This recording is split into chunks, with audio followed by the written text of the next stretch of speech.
만나뵈서 반갑습니다.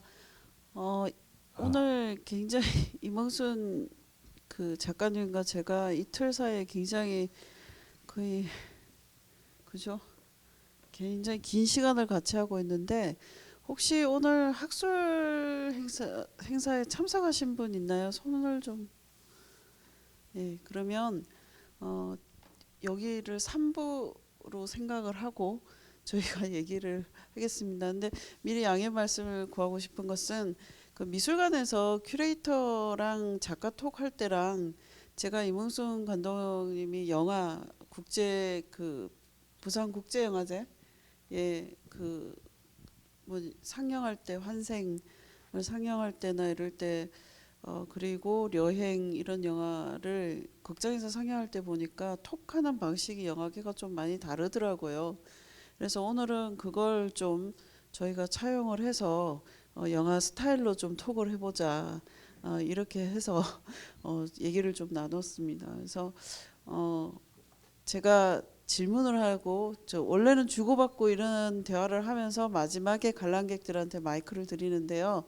오늘은 그 방식을 좀 벗어나서 영화 스타일로 제가 약간 길잡이를 하고 감독님과 이게 그 관람자들의 대화가 될 수 있도록 그렇게 좀 끌어가 보겠습니다. 괜찮으시죠? 네, 미리 짰기 때문에. 예. 그러면 오늘 그 우리를 갈라놓는 것들은 오후 전시실에서 48분인가요? 네, 49분. 예. 그 44분 영상을 지금 이렇게 장편 영화 형식으로 다시 풀어서 지금 영화 버전으로 지금 상영을 해주셨습니다. 대부분 지금 보셨다는 가정 아래 이 영화와 전시장에 있는 미디어 작품으로서 또 우리를 갈라놓는 것들에 대한 것이나 아니면 창작에 대한 과정이나 편집으로 넘어가는 과정 중에 우리 이몽순 작가님 혹은 영화 감독님께 궁금한 점이 있으시면 지금 말씀을 해주셨으면 좋겠습니다. 우선 손을 들어주실까요? 저요? 저는 좀 중간에 얘기를 왜냐하면 좀 얘기를 좀 들어보고 저희가 좀 생각을 해서 말씀을 드리도록 하죠. 네, 예. 이런 경우에 이제 영화 쪽에서는 비평가님이 또 얘기를 좀 끌어주시더라고요. 이게 어떻게 하는가. 그래서 저도 그 방식을 한번 써볼까 합니다. 그 영화에서는 미디어 작품으로서는 그 여배우들이 이렇게 인터뷰로 등장하지 않는데 다양한 그 인터뷰어들이 더 많이 보여진 것 같아요. 그게는 특별한 좀 이유가 있으셨던가요? 다양한 인물들이 지금 들어오고 있어요. 뭐.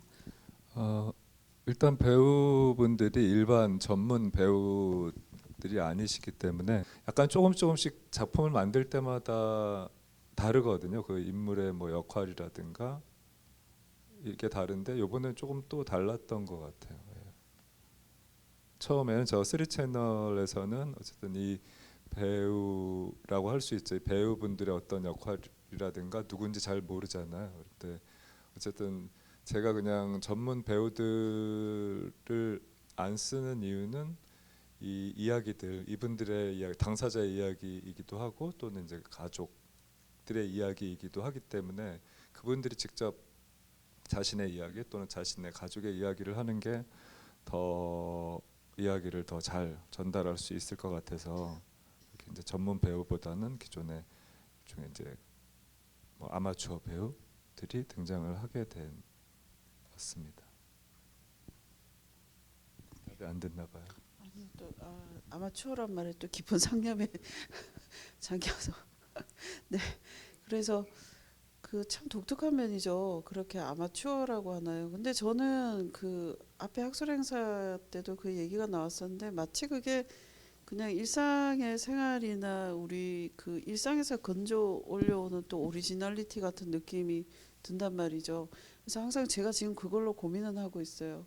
그 박찬경 감독이 얘기했던 브라콜라주라고 하는 용어가 적합한가 규명하려고, 그 다음에 양희실 그 미학자님이 말씀하신 아마추어라고 이렇게 쌍따옴표를 하시지만 그걸 그대로 이렇게 미학의 용어나 미술의 용어의 이 예민한 조형적인 영역에 그렇게 가지고 와서 우리가 또 이렇게 말을 하는 게 맞을까 이런 고민이 참 많은 얘기이기도 해요. 근데 동시에 임 작가님이랑 얘기를 하다 보면 내가 참 이 동시대를 살고 있구나라는 생각이 들거든요. 그래서 어떨 때는 가슴이 막 뜨거울 때도 있고 어떨 때는 막 짜증이 날 때도 있고 어떨 때는 기쁘다가 어떨 때는 막 절망할 때도 있고 이런 많은 감정 기복을 큐레이터에게 선사하는 작가이기도 하죠. 근데 본인도 그러실 것 같고. 자, 그러면 어떤 궁금하신 점이나 이런 부분이 없으실까요?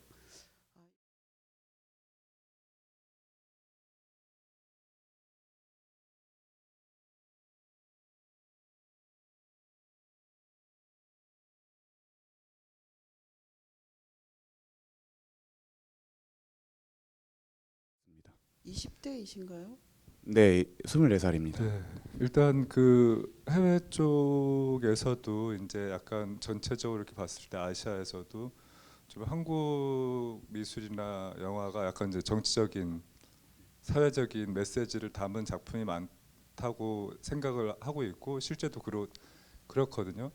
그래서 이제 이런 이야기들을 들었을 때 이제 저도 어떤 이야기를 할 수 있을까 한번 고민을 하고 얘기를 한 적이 있어요. 근데 저도 이제 고민을 해보니까 이게 단순히 그냥 소재나 주제 차원에서 그걸 다루는 게 아니고 어쨌든 이 100년 또는 뭐 짧게는 뭐 70년의 굉장히 격변기였잖아요. 그리고 실제로 지금도 계속 뭐 일종의 이제 뭐 다이나믹이라고 얘기를 하지만은 또 그 굉장히 활동적인 부분이 있는데 이런 부분에서 자라고 보고 느끼는데 그런 것들이 자연스럽게 하게 되는 거라고 생각을 하거든요. 그래서 이제 그 외국에도 그렇게 얘기를 하고 제가 보기에는 그게 맞다는 생각이 들어요. 그리고 또 이제 반대로 그러니까 제가 미술을 하면서 이만큼 어떻게 보면 예술에서 이만큼 소재가 풍부한 나라가 없거든요.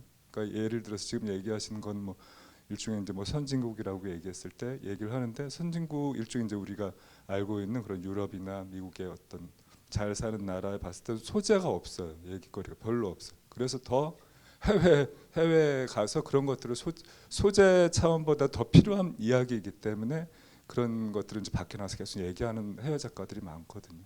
그러니까 반대로 저도 뭐 한때 뭐 그런 생각을 뭐 20대 때는 생각을 하기도 했지만은 계속 하다 보니까 이만큼 어떻게 보면 더 반대로 할 거리 예술의 역할이 더 많은 풍부한 나라이기도 하죠. 실제로 이게 어, 너무 조용하면 사실은 할 게 또 없거든요 예술가들한테. 예. 이 정도 얘기를 드릴 수 있을 것 같아요. 감사합니다. 네. 그다음에 다음 어, 예.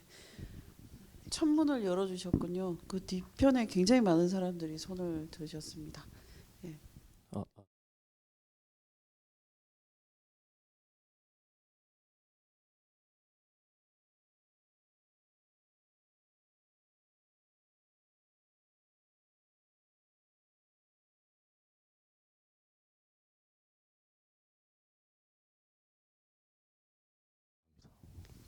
일단 뭐 다른 작품, 그러니까 전반적인 작업을 할 때도 마찬가지지만은 뭐 알고 하는 것보다는 거의 무지 상태에서 작업을 하거든요. 뭐든 지금 뭐 했던 비념 같은 경우도 이걸 해야지 내가 알고 있는 거기 때문에 뭐 어렸을 때 또는 뭐 학생 때 알고 있는 거라기보다는 우연치 않게 만나게 되고 알게 된 사연들을 가지고 시작하기 때문에 거의 백지 상태에서 작업을 한다고 보시면 됩니다. 그래서 아마 그때하고 지금의 또 시간은 있기 때문에 점점 어떻게 보면 지금 얘기하신 것처럼 뭐 학살에 초점을 맞춰 준 건 아니지만은 이제 뭐 그렇게 보셨으면은 아무래도 이제 학살터라든가 그 죽음에 대해서 계속 뭐 그 피디님의 외할아버지의 어떤 죽음을 찾아가면서 현재 거대한 어떤 사삼을 만나게 되는 과정을 담았죠. 어찌 보면 제가 그 영화 안에서 계속 헤매고 찾고 하는 과정이었기 때문에. 근데 지금은 어쨌든 그때보다는 조금 더 이 사삼의 의미 이를 고민하고 생각을 하고 있어서 아마 지금 얘기하신 것처럼 좀 더 어떤 항쟁으로 좀 생각을 하고 그렇게 만들어야 되지 않나 이런 고민들을 하고 있습니다. 그리고 그렇다고 이제 실제로 저도 어느 쪽에 이렇게 좀 기울어지거나 한쪽의 측면을 얘기할 수밖에 없지만은 그래도 가능한 중간에서 이렇게 좀 중립적인 시선이나 자세를 취하려고 제주 4.3 같은 경우도 그 뒤에를 붙이지를 못하고 있거든요.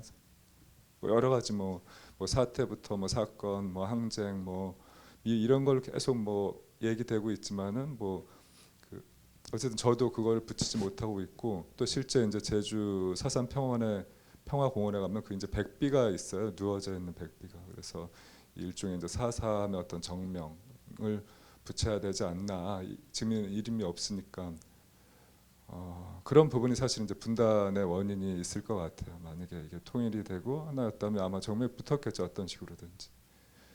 그런 부분이 계속 저도 이제 계속 고민을 하고 있고 어떤 식으로 또 만들어갈지는 더 고민을 해야 될 것 같습니다. 그리고 뭐 첫 번째 질문 같은 경우는 비념을 만들 때도 그랬고 그 이전에 이제 뭐 베트남 작품이라든가 이런 거를 만들 때도 그랬고 어떤 이렇게 그냥 쉽게 얘기해서는 이렇게 눈에 보이는 면하고 눈에 보이지 않는 면들이 있잖아요. 예를 들어서 이제 베트남 참전했던 분들, 그러니까 참전 군인들의 어떤 흔적을 또 찾으러 뭐 베트남에 갔었는데 그때는 뭐 여러 가지 뭐 벽화가 뭐 복잡하지만 얘기가 좀 길어지는데 어쨌든 뭐 벽화가 뭐 다른 벽화로 덮어져 있다든가 아니면 다른 시멘트로 덮어져 있다든가 이런 식으로 계속 뭐 덮여 있는 부분들도 흥미로웠던 부분이었고 또 제주 4.3 비념을 만들 때도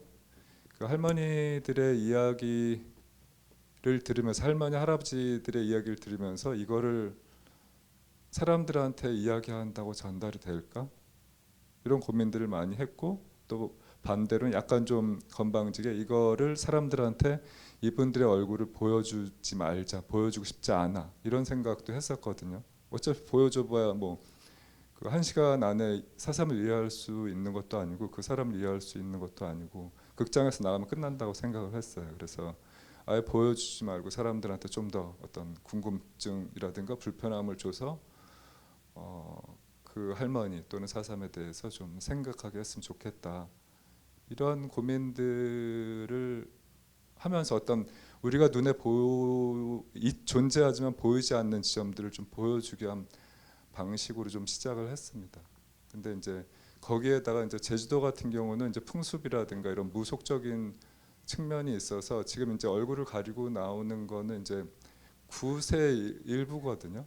굿의 일부인데 서천 꽃놀이의 어떤 굿의 일부인데 이 굿 자체가 약간 자식을 위해 하는 굿으로 알고 있어요. 그래서 여기에도 이제 그 김동일 할머니 돌아가셨지만은 어쨌든 살아있는 자식을 걱정하는 어떤 그런 느낌들을 좀 하기 위해서 그걸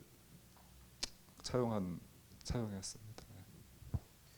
그 저희 좀 덧붙여서 얘기를 하자면 이제 미술 영역에서는 작가가 작품을 표현을 하고 큐레이터들이 그 두 가지 형식으로 이것을 물리적으로 남기게 됩니다. 전시와 언어, 그 담론으로 남기게 되는데 그 이번에 이제 표기하면서 이제 글을 쓰면서 4.3을 어떻게 이제 그 기술을 할 것인가 가지고 역사학자들하고 좀 얘기를 했었습니다. 근데 4.3 항쟁이냐, 4.3 사건이냐, 4.3 봉기냐 뭐 여러 가지 용어가 계속 난무하고 있는데요. 그것은 글을 쓰는 사람이나 이런 부분에 있어서 어떤 부분을 부각해서 보느냐는 자기의 그런 그 시선, 사회적인 시선과 그 다음에 어느 위치에 있는가를 표기하는 단어가 됐다는 게 참 놀라웠었어요. 그래서 지금 사회적으로 국가가 참여정부 때 정리한 용어는 4.3 사건이죠. 근데 이번에 저희 전시에서 썼던 용어는 4.3 항쟁으로 저희는 쓰기로 했습니다. 왜냐하면 그것이 맞다고 생각을 하기 때문이죠. 그게 훨씬 더 객관적이고 리얼리티 그러니까 현실에 기반한 용어라고 생각해서 이렇게 들어간 것이라고 생각을 하고요. 그다음에 또 궁금하신 점이 있으신 건가요? 네.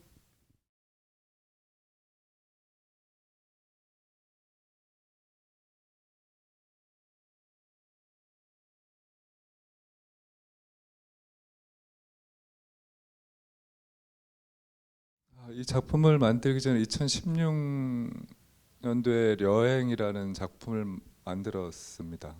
그때 이제 북한이 고향이신 분들 한 9분하고 같이 만들었죠. 그게 좀 계기가 돼서 이번에 이 분단을 주제로 또 할머니의 이야기들을 하다 보니까 그게 자연스럽게 또 연관이 되더라고요. 예를 들어서 뭐 할머니 그 김동일 할머니 같은 경우는 어쨌든 제주도에서 광주로, 또 광주에서 다시 일본으로, 그리고 고계원 할머니는 경남 그 삼천 보아 고향인데 어쨌든 지리산으로 해서 광주로 복역했다 그냥 광주에 사신 거고, 또 정정아 할머니 같은 경우는 중국으로 계속 26년 동안 계속 움직이시고, 이런 분단으로 인한 또는 분단 이전에 뭐 정정아 할머니 같은 경우 분단 이전에 통일 광복 해방을 위해서 노력하셨지만은 어쨌든 과거에는 그런 이유로 그렇게 움직였다면은 지금은 반대로 분단의 또 하나의 현재 움직임이라고 생각을 하거든요. 그래서 북한에서 뭐 본인들의 의사와 또는 우리가 생각하는 것처럼 굉장히 또 다양하거든요. 이렇게 넘어오는 기준이, 그리고 또 길도 다양하고, 이게 이렇게 과거와 현재지만 이렇게 저는 만나고 있다고 생각을 해요. 그래서 그런 부분들, 뭐 비념을 만들 때도 그랬지만은 과거의 이야기만으로 하는 것도 굉장히 중요한 부분이 있지만은 이거를 현재와 또 현재화되고 있는 상황들, 현실들, 이미지들을 좀 보여주는 게 중요하겠다 생각을 해서 이제 그 실제 이제 뭐 김동일 역이라든가 김동일 할머니, 고계원 할머니 이런 역할들을 좀 그렇게 좀 생각을 했습니다. 또는 뭐 사실은 처음에는 그 정정 할머니 같은 경우는 어쨌든 그런 남한이 고향인 배우, 그다음에 김동일 할머니 같은 경우는 일본에 지금 살고 있는 제일조선인인 분이 했으면 좋겠고, 그다음에 고계원 할머니 같은 경우는 정말 북한에서 온 배우가 했으면 좋겠다, 이런 식으로 좀 생각을 했거든요. 근데 일본 쪽은 조금 뭐 시간도 여의치 않고 굉장히 또 복잡한 부분이 있어요. 예를 들면 이제 일본에서는 어쨌든 조총련계 쪽이기 때문에 이게 이제 북한에서 탈출을 한다고, 북한의 어떤 정권의 반에서 탈출한다고 생각을 하잖아요. 물론 이제 지금 빨치산 할아버지 할머니들도 사실은 북한에서 온 사람들을 굉장히 좀 다른 시선으로 보고 있거든요. 뭐 예상을 하시다시피 어쨌든 여기서는 북한의 어떤 예전의 그 어떤 주체 사상이라든가 이런 것들에 굉장히 동조하고, 그것 때문에 이제 계속 비전향 장기수로 사셨던 거고, 어떻게 보면 지금 내려오시는 분들은 뭐 자의반 타의반 싫어서 오는 부분도 있고 또 자유를 찾아서 오는 부분도 있고 하기 때문에 이것도 또 이렇게 만난다고 하면 만나고 스치면 스친다고 할 수 있거든요. 그래서 그런 부분들을 생각을 하면서 배우들을 이렇게 좀 했습니다. 우리 배우들은 뭐 어디서 이렇게 배우가 아니기 때문에, 전문 배우가 아니기 때문에 아는 사람을 통해서 이렇게 섭외를 하거나 또는 뭐 여러 경로를 통해서 하죠. 뭐 예를 들어서 이제 여행을 만들 때 참여하셨던 분들한테도 알아보고 또 이제 스태프들한테도 알아보고, 이번에 이제 참여해 주신 분은 이제 스태프하고 이제 같은 교회 다니시는 옆에 분이세요. 지금 옆에 분. 윤수련 님이시죠? 배우님이시죠? 아주 그 수중 촬영을 죽기 살기로 했기 때문에 이렇게 또 훌륭한 작품이 되었습니다. 네, 그리고 또 엑스트라들도 그냥 지나가는 사람들이 아니고 그 김동일 할머니가 이렇게 친구를 그 잃어버리는 그 장면은 저희 미술관 저쪽 마당에서 촬영이 됐는데요. 저희 교육문학과 선생님들께서 엑스트라로 촬영을 해주셨어요. 거기 엑스트라 배우님도 저기 한 분 와 계십니다. 그래서 저희 과는 그 친구들은 완전 이 그 작품을 전폭적으로 지지하고 깊은 그 연관성을 가지고 항상 이렇게 보게 됐습니다. 그래서 참여를 굉장히 높이고 또 영화가 그 영화로 따로 존재하는 게 아니라 또 본이 이 참여하신 분들이 만들어내고 또 주변에 또 의미 있는 존재가 되는 또 하나의 과정인 것 같습니다. 그다음에 또 궁금하신 점이 있나요? 네. 아, 이제 손이 점점 많이 옵니다. 우리 저기 미술계에 그래서 계시는 지금 뭐 배우 뭐 엑스트라 얘기를 하셨지만 어쨌든 그 폭포 쪽에 그 폭포 이름이 뭐였더라? 폭포에서 찍을 때는 제주도 쪽에서 이제 뭐 활동하시는 그 활동가 분들도 참여를 해주시고 이런 식으로 약간 이제 그런 숨어 있는 어떤 맥락들이 있죠. 강정마을에서 활동가로 활동하시는 분들이 또 참여해주시고 또 했습니다. 그리고 임흥순 작가님이 예, 작가님이 스스로 영화의 촬영도 출연도 하셨죠 초기에. 프로젝트 공공미술 프로젝트 할 때는 이번에 글 쓰느라고 초기 작품부터 몽땅 다시 봤었는데 깜짝 놀랐어요. 연기를 굉장히 잘하시더라고요.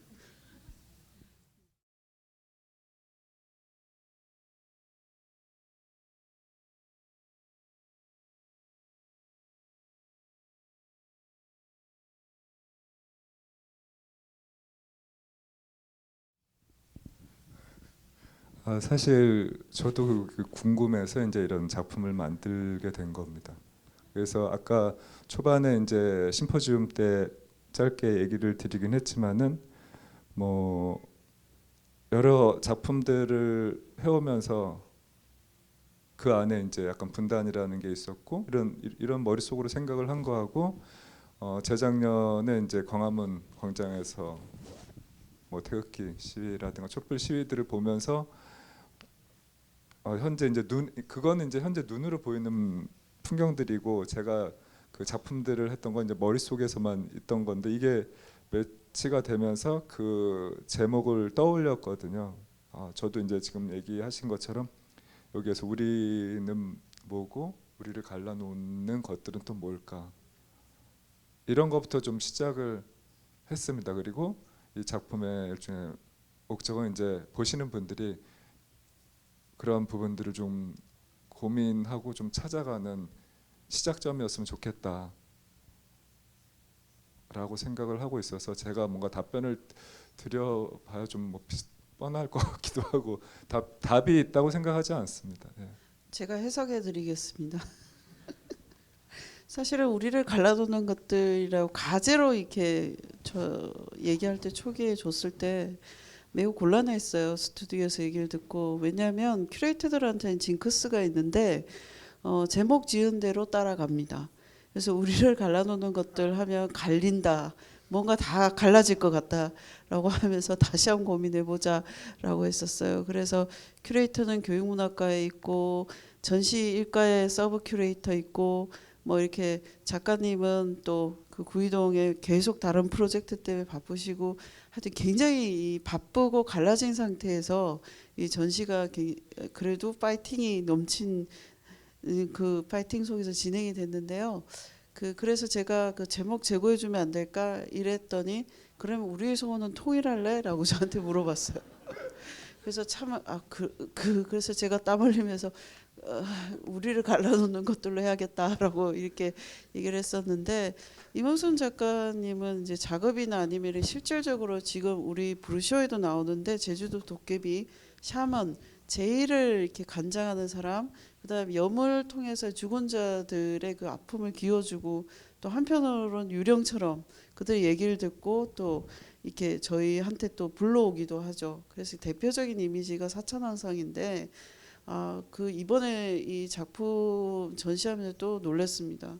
신기가 있는 게 아닌가 하는데 속도로 지금 남북 대화가 진전되는 거 보고 아 우리를 갈라놓는 것들이 뭘까 고민을 하더니 결국은 답을 찾아가는구나 우리 사회가 라고 하면서 최근에 제가 요즘 굉장히 또 기꺼워하면서 전시장에서 또 계단에 앉아서 할머니 이러면서 또 중얼중얼 대고 있습니다. 일단 그러면 또 두 번째 예 이기모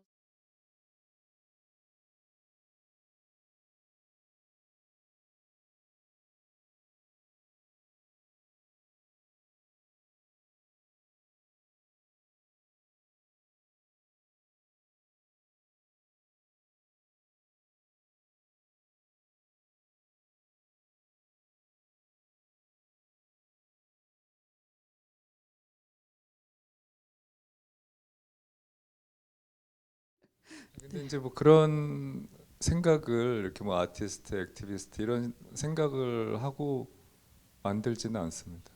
예. 근데 이제 이전에 제가 지금 이제 뭐 딱 작업 시작한 지 전시한 지 딱 20년이거든요. 근데 이 10년은 좀 액티비스트에 가까운 작업들을 좀 해왔고 지금 10년은 약간은 아티스트적인 작업을 좀 많이 해왔다고 보시면 좀 이해가 쉬울 것 같습니다.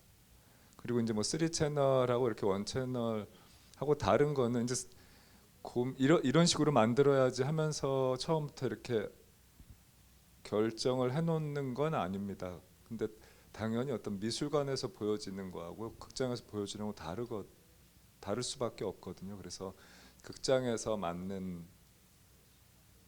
맞는 작품을 하다 보니까 좀 더 이제 서사적인 게 추가되는 부분이 자연스럽게 있게 됐습니다. 근데 예를 들어서 이제 뭐 이 미술관 같은 경우는 어쨌든 이렇게 늘어놓으니까 뭐 여러 곳에다 이렇게 그냥 배치를 해놓으니까 사람들이 그걸 보고 좀 더 이제 움직이면서 보기 때문에 좀 더 어렵지만은 뭐 파편적으로 돼 있어서 어렵지만 그래도 이렇게 좀 뭔가 사람을 능동적으로 만드는 측면이 있죠. 그래서 설치도 어쨌든 3채널이 되어 있고 반대편에는 이제 어떤 구술 뭐 텍스트 또 좀 더 자세한 내용이 이렇게 되어 있는 반면에 반대로 이제 그 어두운 공간에 좀 더 상징적이고 이미지 이런 식으로 이 두 가지를 사실은 봐야지 전체를 좀 이해할 수 있거든요. 그러긴 물론 이제 이 영상만 봐도 좋지만은 영상 보고 좀 궁금한 것들이 밖에 나가서 이 텍스트를 읽었을 때 좀 더 해소가 되는 부분이 있고 근데 극장에 들어와서 이제 그런 것들을 할 수가 없기 때문에 방법을 좀 더 고민을 하게 되죠. 그 실천 부분을 질문을 하신 것 같습니다. 그래서 큐레이터와 아티스트의 실천이 광장에 있을 때와 미술관이라는 공간에 있을 때 어떻게 다른가는 굉장히 많이 고민을 했었어요. 그리고 실제로 작년에 그 광장에서 촛불 집회가 있고 저희 미술관은 굉장히 디스를 당했는데 궁핍 현대 미술관 이렇게 하고 했었죠. 그 이제 플랜카드를 제가 너무나 갖고 싶어서 지금도 달라고 주최 측에 조르고 있는데 그때 임원순 작가님은 스튜디오에서 열심히 이 전시를 준비하고 있었고 저는 광장과 미술관을 왔다 갔다 하고 있었어요. 근데 제가 거기에 가서도 광장에 가서도 그 작가님들 만나면서 저는 아티스트 리서치하러 왔다, 현장 작업을 보러 왔다라고 말씀을 드렸었어요. 왜냐하면 그 촛불을 드는 것도 의미가 있고 정말 중요하고 그 다음에 전문성이란 나의 작가님의 작품을 통해서 이 전시장이나 이런 쪽에 사람을 만나고 대화를 하고 이렇게 나누고 작품으로 보여드리고 하는 이 언어적 표현도 굉장히 중요하기 때문에 저희는 이 실천은 선택의 문제라고 생각해요. 사회적 흐름에 내가 어떤 실천을 선택할 것인가는 80년대는 선택을 할 수 있게 하지 않은 시대였지만 지금은 개별자로서 우리가 일단 전문가, 아티스트, 큐레이터로서 선택을 할 수 있는 시대이고 그래서 선택을 한 방법은 이제 이원순 작가님은 이런 쪽으로 아티스트로서 실천하는 거고 저는 큐레이터로서 이렇게 실천하는 방법을 가지는데 결국은 큰 강에서 다 만나는 거 아닐까라는 생각을 늘 하고 있습니다. 근데 이제 그런 구분들이 해외는 어떻게 돼 있는지는 잘 모르겠지만 한국 쪽에서는 많이 이렇게 좀 질문을 듣게 되는 것 같아요. 예를 들어서 뭐 좀 더 공공미술이나 커뮤니티 아트 같은 걸 할 때는 이게 미술이냐, 이게 뭐 활동가냐, 또는 이게 미술이냐, 이게 복지가하고 뭐가 다르냐, 이런 식으로 약간은 뭐 좋은 의미는 아니었어요. 어떤 거라고 생각을 하냐, 또는 이제 영화 이 작업을 하면서 이게 영화냐 미술이냐, 또는 뭐 다큐냐 극이냐, 계속 이렇게 뭔가 질문을 하세요. 그럼 그걸 이렇게 구분하면서 하는 건 아니거든요. 근데 이제 어쨌든 그런 어디와 어디 사이의 경계에서 계속 이렇게 좀, 모든 근데 예술가들이 그렇다고 생각을 하거든요. 어디와 어디 사이에서 그 제도나 관습이 만들어 놓은 어떤 규정해 놓은 것들을 계속 이렇게 흐트러뜨리고 해치고 없애고, 이런 것들의 역할인 것 같습니다. 그래서 저도 뭐 그런 질문들을 할 때는 좀 어떤 대답을 할까 이런 고민들을 좀 많이 하는데, 그렇게 뭔가 딱 나눌 수 있는 건 뭐 예를 들어서 뭐 성도 남성 여성 나눌 수 없듯이, 그런 걸 너무 나누는 것 자체가 좀 그런 부분들에서 좀 생각을 좀 해봐야 되고, 교육이 좀 필요한 것 같습니다. 뭔가 이렇게. 근데 이 교육 안에서 자랐기 때문에 저도 마찬가지로 이제 계속 그런 것들을 안 하려고 하지만, 저도 뭐 무의식 중에 또 이렇게 계속 나누려고 하는 부분이 있거든요. 이렇게 둘로 이거 아니면 저거. 근데 굉장히 다양한데 불구하고 그거의 다양한 한 사례, 한 작품, 한 상황들을 저도 이렇게 만들고 싶고 만들고 있다고 생각을 하고 있습니다. 네, 그래서 우리를 갈라놓는 네, 것들을. 계속 갈라져야 되지 않을까. 그리고 이거에 대해서 좀 떠오르는 게 있었는데, 약간 이제 중국 뭐 아무래도 이제 역사적인 배경이라든가 이런 것들을 최소한 기본적으로는 알아야 하기 때문에, 뭐 한국 전쟁의 기원이라는 책을 좀 보면서 느꼈던 건 굉장히 좀 답답했거든요. 예를 들어서 뭐 중국 쪽에서 항일 투쟁을 하는데 너무 다양한 거예요. 이게 하나로 안 되고 해방이 될 때까지. 그래서 이게 하나로 모여져서 뭔가 해방이나 맞이했으면 좀 더 빨리 들어와서 뭔가 어떤 승전국의 위치에서 좀 더 있었을 텐데, 이런 아쉬움도 있지만, 또 반대로 굉장히 의견이 다양한 민족인 것 같아요. 굉장히 그 다름이 굉장히 많아서 그게 어떻게 보면 또 장점이기도 한데, 또 불구하고 우리는 그거를 서로를 인정을 안 하니까, 그 다양성에 대해서 그 아까 대안이라든가 뭐 그걸 질문을 하셨을 때, 그런 우리가 할 수 있는 건 어떤 나와 다른 지점에 대해서 인정하고 포용하고 이해하는 게 시작점이기도 하지 않을까 생각해 봅니다. 임 작가님의 이게 얘기 중에 그런 다양성과 이게 다름이 있고, 또 한편으로 이렇게 생각하는 부분을 그것에 대한 이렇게 포괄적인 이런 얘기들 중에, 그러나 하나 제가 봤을 때는 그 20년 작품 생활에서 그 하나는 뭐냐면, 명확한 지향은 항상 있다는 것이죠. 그래서 그것이 굉장히 중요한 지점이라고 생각합니다. 우리는 다양성을 얘기를 하면 지향이 없다는 얘긴가라고 생각을 하기가 쉽고, 어떤 부분에서 지향을 얘기할 때는 다양성이라는 부분을 너무나 존중하지 못하고 가는 부분이 있거든요. 그래서 임 작가는 굉장히 많은 경계와 아니면 또 양식도 실험하고, 언어로 표현하기 힘든 충돌도 나타나고, 또 작가 스스로도 어떤 한국사의 모순이 나타날 수도 있고, 우리가 현지를 살고 있으니까. 하지만 이 작품 세계 전 지금까지는 지향하고자 하는 부분은 굉장히 명확하다는 것이죠. 그것이 이제 가치인 것이죠. 이 작품을 가치 있게 하는 것이고, 처음에 질문하셨던 한국을 떠나고 싶다고 하셨던 그 누군가에게도 그렇기 때문에 아직 여기는 살고 싶은 곳이고 살아야만 하는 곳이라는 생각을 참 많이 합니다. 그다음 다른 질문. 네.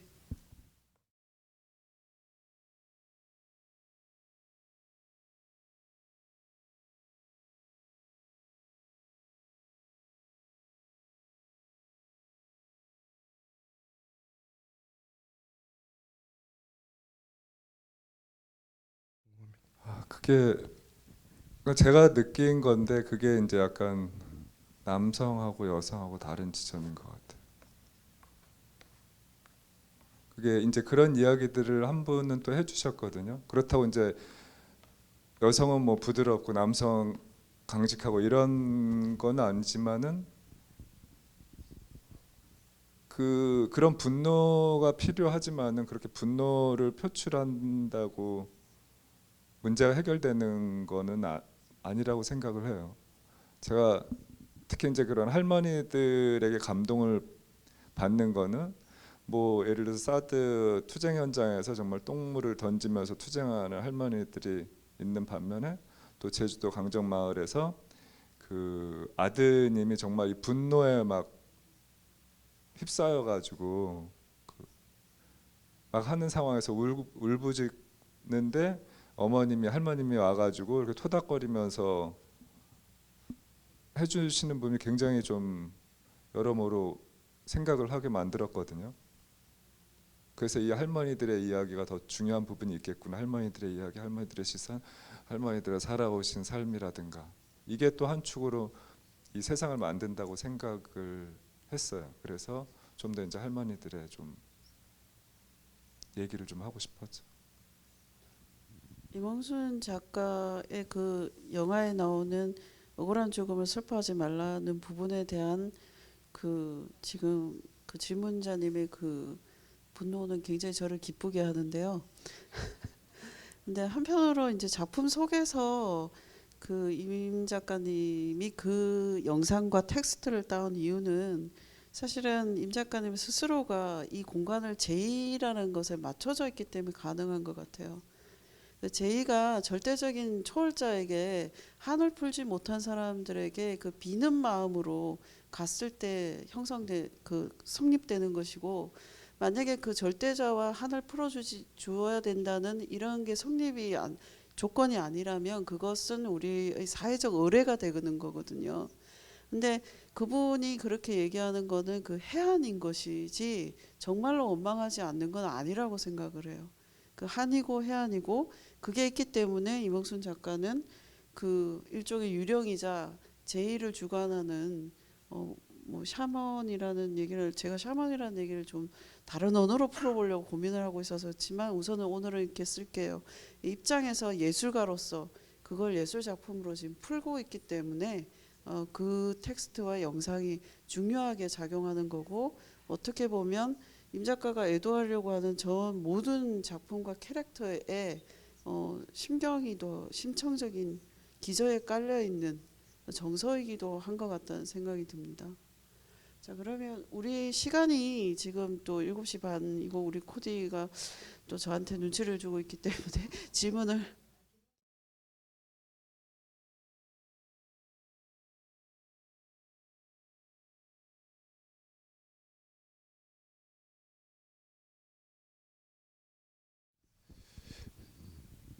이게 좀 시간이 지나면은 힘들었던 거라든가 이런 게 기억이 안 납니다, 잘.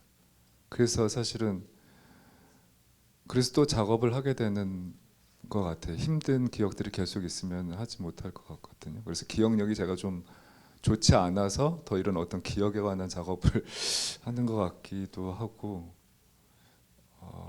두 번째 질문이 벌써 기억이 안 나네. 두 번째 질문. 예. 두 번째 질문이 뭐였죠? 혹시 아쉬운 부분 아, 없으셨는지.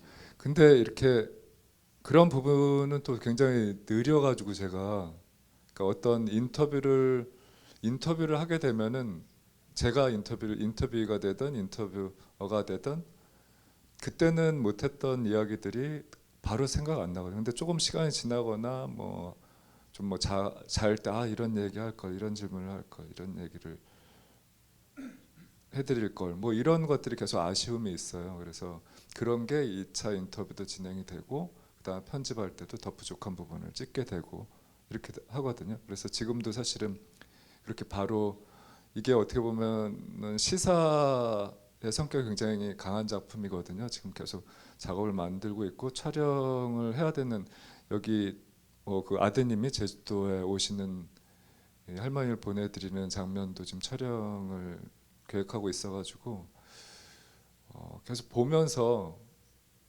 아쉬운 부분을 계속 보면서 떠오르게 이상 하루에 하나씩만 좀 떠올라요. 그래서 그 하루에 하나씩 하게 되면 이제 또 시간이 엄청 많이 걸리게 되죠. 예, 죄송. 그다음 네.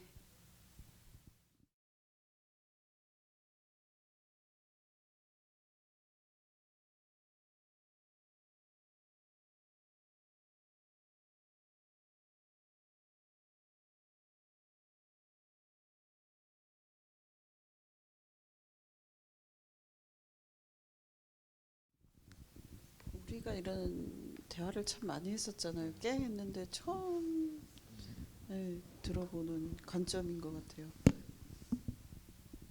진행되고 있는 작업이라고 생각을 하고요. 앞으로 일어날 일에 대해서는 사실 잘 저도 모르겠습니다. 예.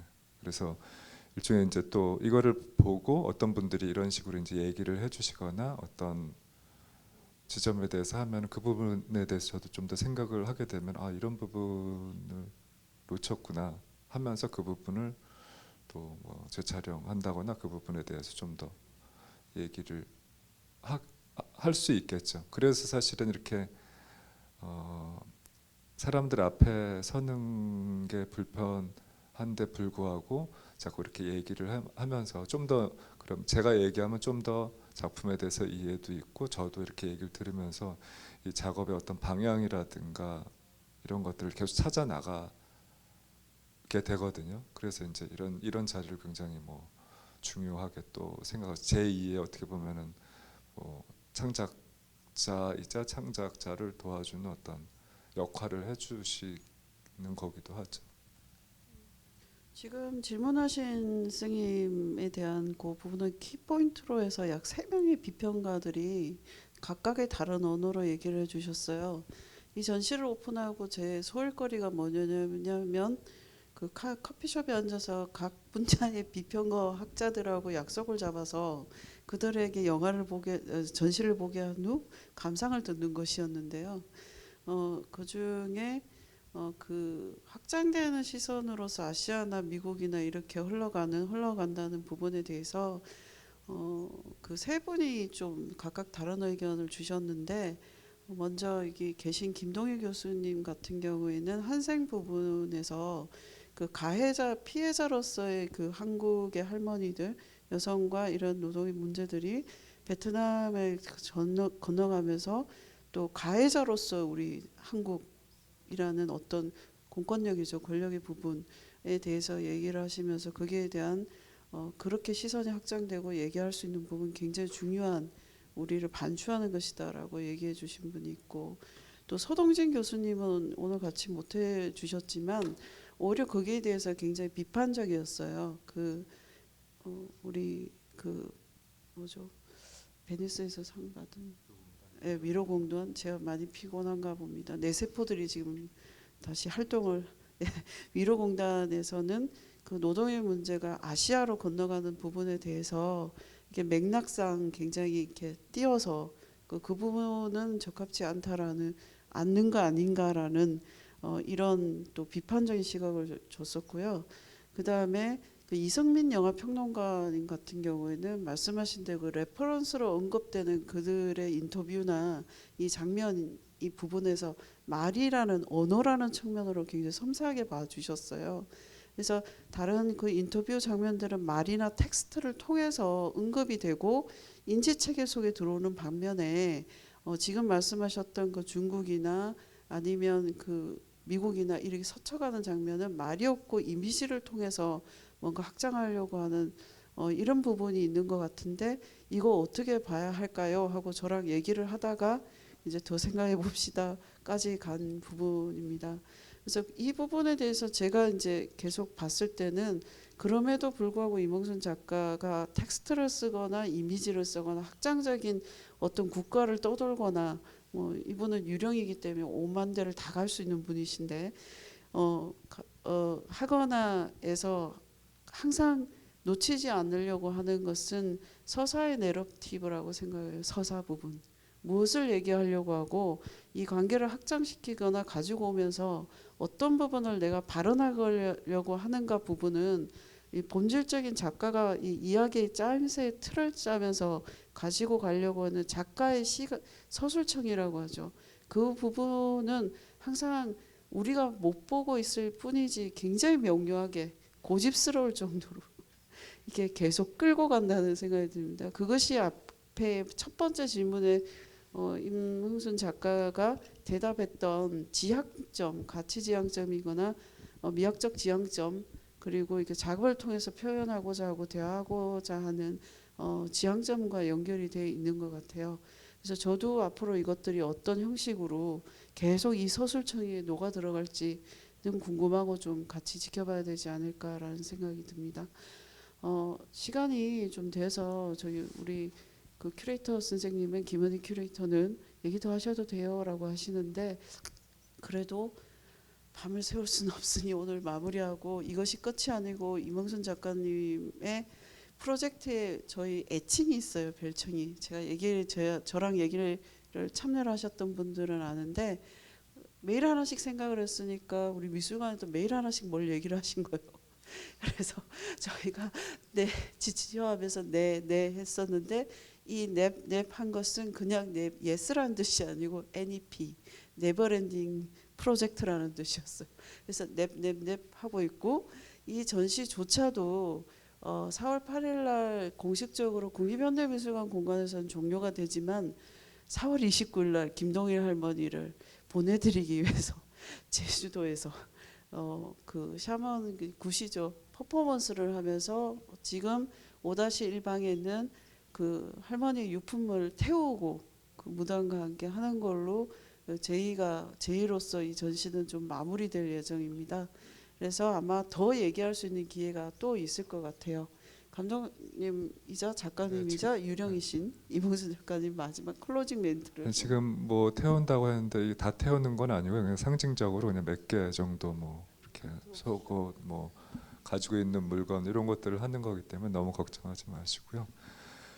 오늘 늦은 저녁 시간 이렇게 함께 해주셔서 너무 감사드립니다. 예.